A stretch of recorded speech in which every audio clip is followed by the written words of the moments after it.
Highways, मगर बहुत सी सड़कें ऐसी हैं जो इतने ज्यादा गड्ढे हैं उनमें, ये समझ में नहीं आता कि गड्ढों में सड़क है, इस सड़क पर गड्ढे। तो सड़कों पे गड्ढों को समर्पित एक कविता सुना रहा हूं मैं। मेरे कार्यालय का जुलूस निकल रहा था, मेरे कार्यालय का जुलूस निकल रहा था, मेरे बगल में मुझसे लंबा व्यक्ति चल रहा था। अचानक स्थिति पलट गई, उसकी लंबाई 1.5 फीट घट गई। अचानक स्थिति पलट गई, उसकी लंबाई 1.5 फीट घट गई। मैंने कहा तुझे क्या हुआ? मैं तो जहां खड़ा हूं वहां खड़ा हूं। बोला देख, मैं सड़क पर नहीं, मैं मैनहोल में पड़ा हूं। वो तो गनीमत है कि मेरा आकार सिर्फ 1.5 फीट घटा है। वो तो गनीमत है कि मेरा आकार सिर्फ 1.5 फीट घटा है, क्योंकि इसमें पहले से ही एक आदमी फंसा है। देखिए सब तालियां जरूर बजाइए, क्योंकि जिंदगी में सांसों का कोटा फिक्स है, इसी तरह तालियों का भी कोटा फिक्स है। अगर आप ताली बजाकर इस कोटे को इस जन्म में पूरा नहीं करेंगे तो आपको अगले जन्म में घर घर जाके ताली बजानी पड़ेगी।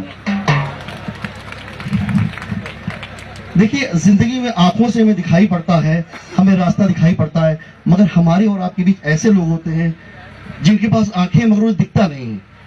आप बैठे हैं तो पूछेंगे यार बैठे हो क्या?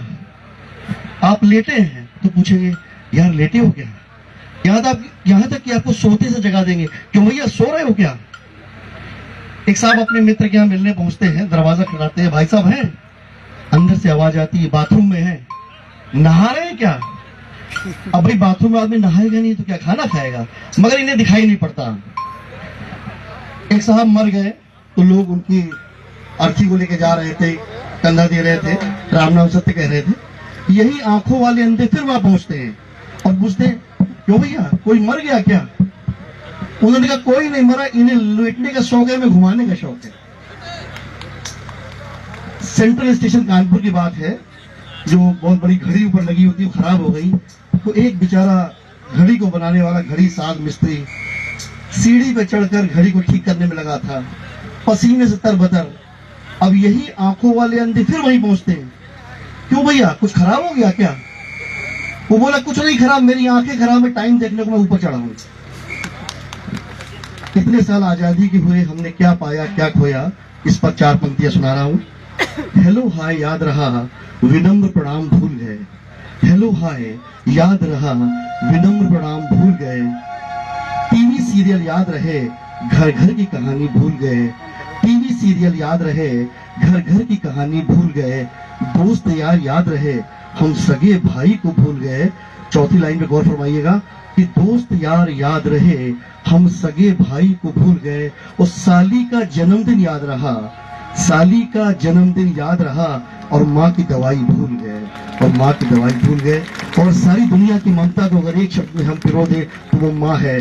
जिनके पास माँ है वो माँ की कीमत जानते हैं, और जिनके पास माँ नहीं है वो कहीं इससे ज्यादा माँ की कीमत जानते हैं। मुनव्वर राणा साहब की मुझे माँ पर वो कम पंक्तियां याद आती हैं कि किसी के हिस्से में मकान आया, किसी के हिस्से में दुकान आई, मैं घर में सबसे छोटा था, मेरे हिस्से में मेरी माँ आई। आंसुओं से दामन कभी नम नहीं होता, आंसुओं से दामन कभी नम नहीं होता, मेरे जीने का जोश कभी कम नहीं होता।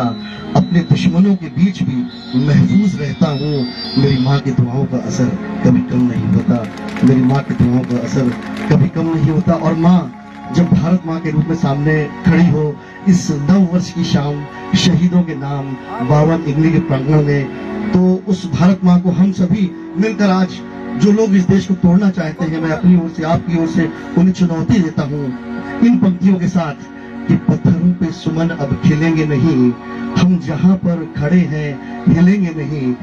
पत्थरों पर सुमन अब खिलेंगे नहीं, हम जहां पर खड़े हैं हिलेंगे नहीं।